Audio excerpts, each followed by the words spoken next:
Welcome to Project Menacing, a game that I can only describe as, well, let me just move this up there and perfect. That's the game.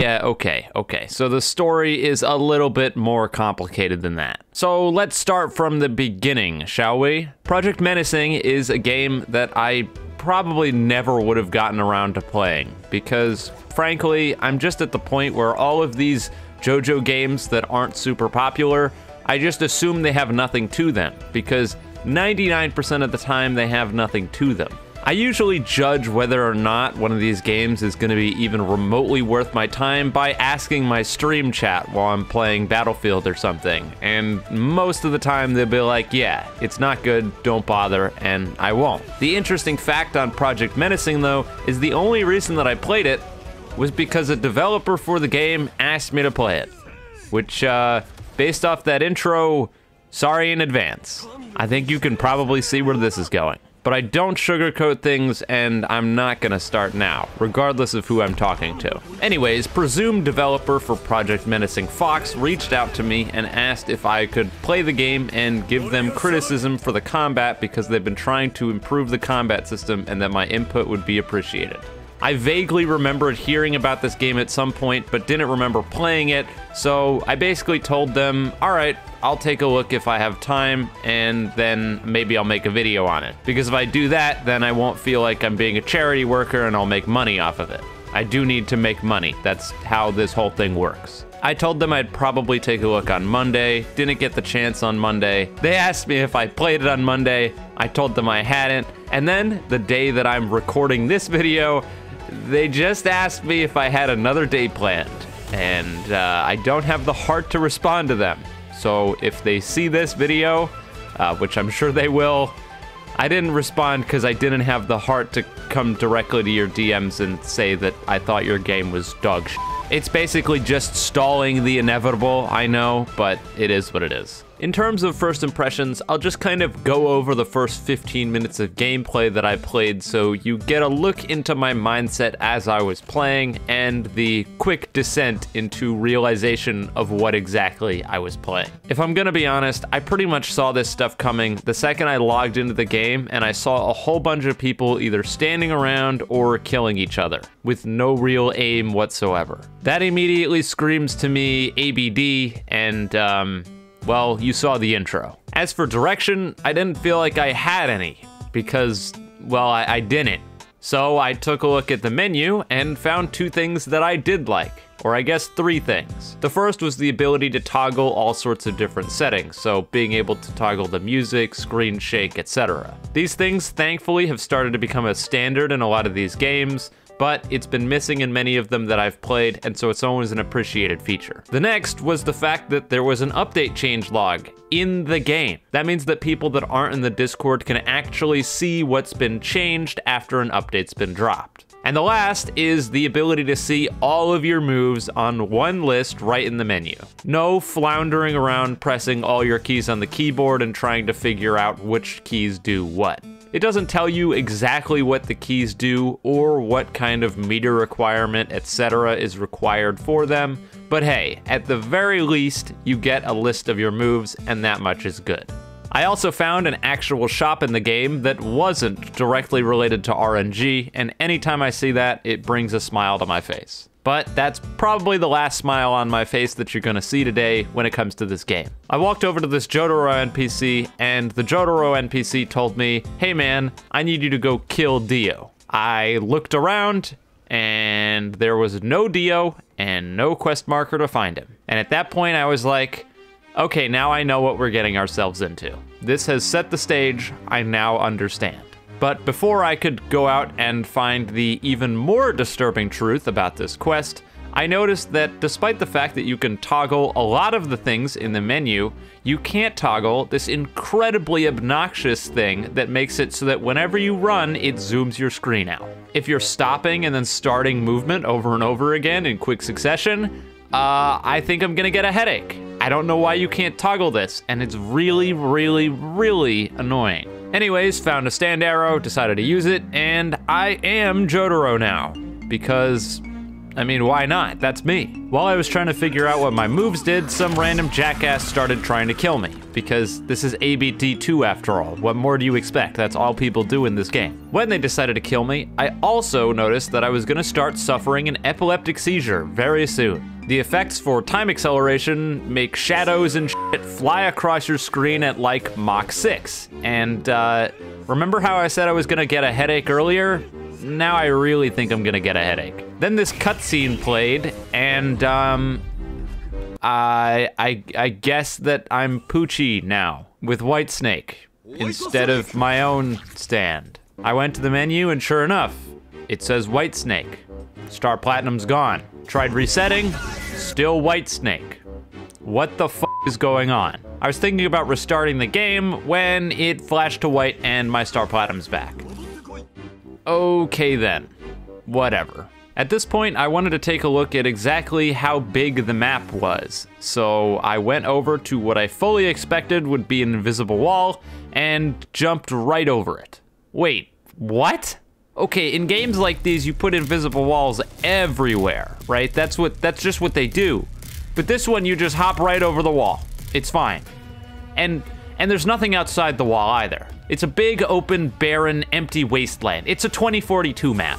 Like, when I say there's nothing out here, I mean it. There's literally nothing out here to the point where you can walk forward for a little bit, and there it is. There's the invisible wall. So you can jump out of the boundaries right over the walls that presumably are there to keep you in, but if you keep walking in this empty wasteland of nothing, you hit an invisible barrier and then you can't get out.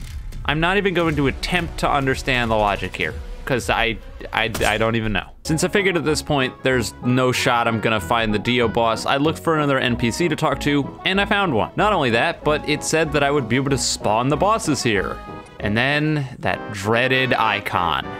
Yep, if you wanna spawn in the boss to complete the quest, it's gonna cost you $5. $5 to spawn a singular NPC. Nice try, EA, but that shit ain't working on me.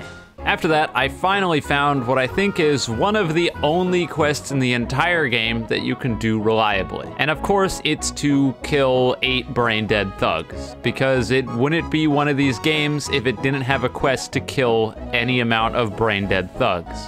Head over to the first thug, and really, what more did I expect? Why do I even bother? Some of the thugs are just immortal. They stand here, they don't take damage, they don't care. Is this a common occurrence? I have no idea, but it seemed that way considering it happened to multiple of the enemies around here. Regardless, I tried to complete the quest, and of course, naturally, because nothing can ever go right, when I was just in the middle of fighting one of them, yep, you're Poochie again.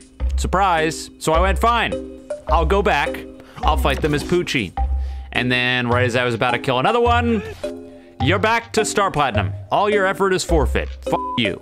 I did eventually manage to complete the quest, and as you'll no doubt be entirely unsurprised by, there was barely even any indication I completed it, and I was so confused that I wasn't even sure if I had completed it or not. But I had, and what do you get? Some money, because this game, that's it. There's no game. It's looking eerily familiar, isn't it? Because here we are, about 15 minutes into the game, and the game is over. No, I'm not joking. The reason I said in the beginning of the game that people standing around in main game doing absolutely nothing or killing each other is usually a tell of a game that has zero depth whatsoever is because when there's a game with zero depth, all you have to do is stand around and do nothing or fight people for no reason. There are not people working towards quest objectives because there are basically no quest objectives. There are not people trying to level up because there are no levels or anything of the sort. There are not people playing different game modes to try to obtain things because there are no other game modes. This game barely even classifies as a game. It's more like a glorified tech demo, and not a good one at that. But wait a minute. What did it say in the description of the game? Exclamation point sign, this is a demo, in all caps, exclamation point sign. Okay, so surely that excuses the issue, right? When was this game created? November 2nd, 2020? So the game claims to be in a demo phase, and it was created 2 years ago. And not only that, but it also has the audacity to charge you $5 to spawn a boss. It also, unsurprisingly, has game passes on sale in the store. Listen, in AAA gaming, if you release a demo, and in that demo, you have a bunch of microtransactions, people are gonna give you shit. And I may be the only person on this entire platform that puts games to any sort of decent standard, but that's the way it's gonna be here too. And if you put microtransactions in your demo, then you are open to any criticism available because you are charging money. The second you start charging money, you are open to criticism. And this game is a glorified tech demo that is exploiting children for money to spawn bosses when there isn't even a game here. There's no game. How many people are playing this? 2,000? Over 2,000 people. Are you kidding me? Games like this make me lose what little faith that I have left in the fans of these genres of games. I don't get it. Okay, but that's the game. That's the whole game. But that's not what the developer of this game initially asked me to touch on. So all of this was basically a big old waste of time because what they really wanted to know was how is their combat? It sucks. It really, really sucks. Combat in Project Menacing is uninspired at best and just flat out obnoxious at worst. Basically, there are 4 things that you need to keep track of. Your health, your ultimate meter, your stamina, and your cooldowns. Your health is pretty self-explanatory. If it reaches 0, you die. It also seemed like if you got low HP, you couldn't run anymore, which is really, really annoying if that's true, but I can't totally confirm that because I couldn't be bothered to play this game for more than I had to. Your ultimate meter has 2 purposes. Number 1, to use ultimate moves, and number 2, to use your combo escape. The combo escape presumably being a way to stop cutscene combos from happening. And your stamina goes down when you're running, as well as when you get hit during a block. The thing about combat in this game is that number 1, that stamina meter, especially when it applies to running around, doesn't seem to apply any sort of benefit to the game and is simply another nuisance to add on top of the already frustrating combat system. Making it so that you have to constantly toggle between walking and running doesn't actually change anything. It's just another variable that doesn't really have any need to be there. In terms of actually hitting people, it's basically just AUT, except for sometimes you can press a singular button and teleport instantly out of somebody's combo. So I guess their attempted fix was to give everyone a burst.